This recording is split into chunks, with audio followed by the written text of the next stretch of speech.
ஈரோடு கிழக்கு தொகுதி இடைத்தேர்தல் போல் விக்கிரவாண்டி இடைத்தேர்தலும் சுதந்திரமாக நடைபெறாது என்பதால் விக்கிரவாண்டி இடைத்தேர்தலில் போட்டியிடவில்லை என்று அதிமுக பொதுச் செயலாளர் எடப்பாடி கே பழனிசாமி தெரிவித்துள்ளார். மதுரை மாவட்டம் சிந்தாமணியில் செய்தியாளர்களை சந்தித்த அவர் இதனை தெரிவித்தார். ஈரோடு கிழக்கு சட்டமன்ற இடைத்தேர்தல் போது ஜனநாயக படுகொலை நடைபெற்றது.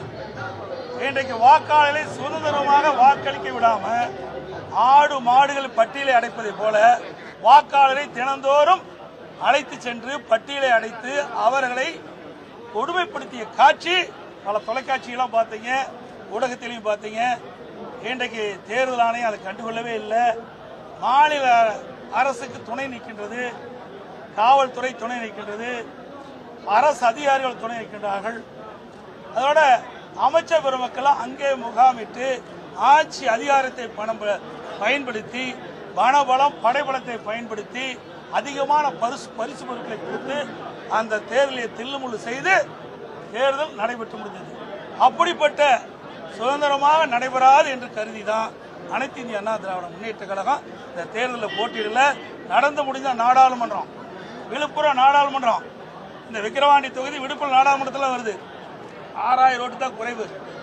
இப்பவே என்ன ஓட்டு வந்துன்னு தெரியுது. மறுபடியும் எதுக்கு போட்டிடுவானே? போட்டிட்டா விடவே போறாங்க. இன்னைக்கு எல்லா ஆட்சி அதிகார பலத்தையும் பயன்படுத்துவாங்க, பணத்தை வாரி இறைப்பாங்க, அதோட பரிசு பொருள் அள்ளி கொடுப்பாங்க. எல்லா அமைச்சர்களும் பூத் வாரியா பிரிச்சு இன்றைக்கு பணமெல்லாம் பொழியும். ஜனநாயக படுகொலை நடைபெறும். சுதந்திரமா மக்கள் வாக்களிக்க முடியாது.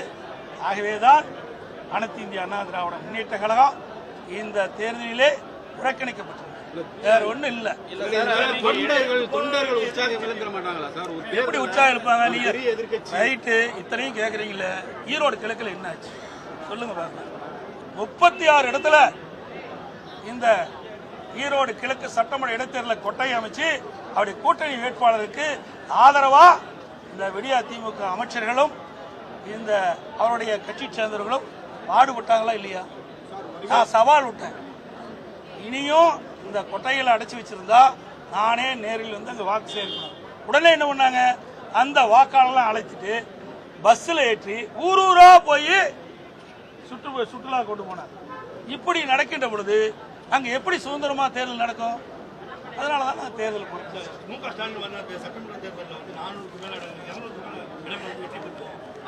அவர் கனவு பலிக்காது. இப்படிதான் சொன்னாரு.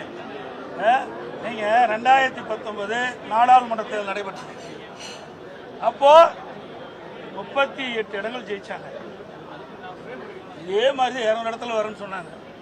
பிறகு என்னாச்சு? அதிமுக 75 இடத்துல ஜெயிச்சது. இப்ப கூட 2019 நாடாளுமன்ற தேர்தல் நடக்கிற பொழுது 234 சட்டமன்றத்தில் 39 நாடாளுமன்றத்தில் இருக்கிற சட்டமன்ற தொகுதியில் 2 தான் ஜெயிச்சது, அரியலூர் ஜெயகொண்டம். இப்போ அதிமுக 8 சட்டமன்ற உறுப்பினர்கள் சட்டமன்ற தொகுதியில் ஜெயிச்சிருக்கிறோம். 2 கூட்டணி ஜெயிச்சிருக்கு. 10 இடத்துல நாங்கள் ஜெயிச்சிருக்கிறோம். 2 அமைச்சர் தொகுதியிலே ஜெயிச்சிருக்கிறோம்.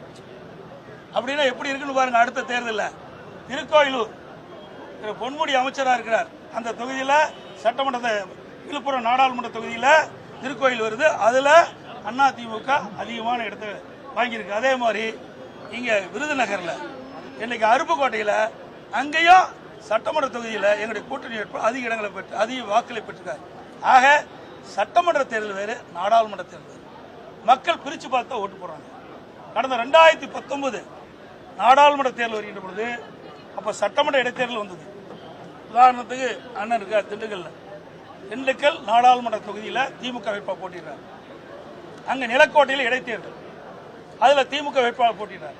அதில் அதிமுகவும் போட்டியிடுது. அப்போ அதிமுக வேட்பாளர் 25000 ஓட்டில் ஜெயிக்கிறார்.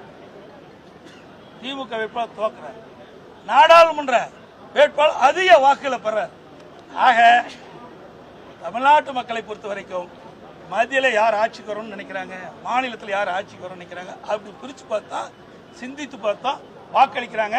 நாடாளுமன்ற தேர்தல் வேற, சட்டமன்ற தேர்தல் வேற. அதே மாதிரி விளாத்திக்குளத்திலையும் அதே மாதிரி தான். அதே மாதிரி நாடாளுமன்ற தேர்தலில் திருமதி கனிமொழி தூத்துக்குடியில் போட்டிட்டாங்க திமுக.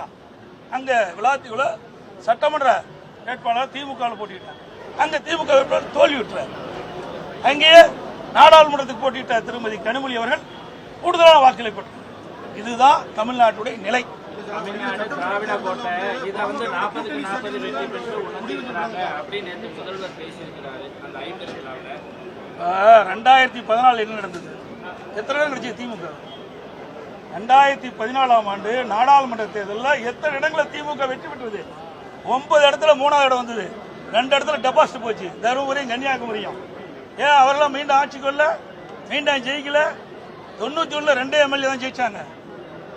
ஆக மாறி மாறி தான் வரும். இந்த அரசியல் கட்சியை பொறுத்த வரைக்கும் எல்லா தேர்தலிலுமே எந்த கட்சி வெற்றி பெற்றது சரித்திரம் கிடையாது. எல்லா கட்சியுமே தொடர்ந்து தோல்வி விட்டுறதா கருத்து கிடையாது. வெற்றி தோல்வி மாறி மாறி தான் வரும். அப்படித்தான் இந்த தேர்தலிலும் 2026 தமிழகத்தில் நடைபெற்ற சட்டமன்ற பொதுத் தேர்தலில் அனைத்து இந்திய அண்ணா திராவிட முன்னேற்ற கழக தலைமையில் அமைக்கப்பட்ட கூட்டணி அதிக இடங்களில் வெல்லும்.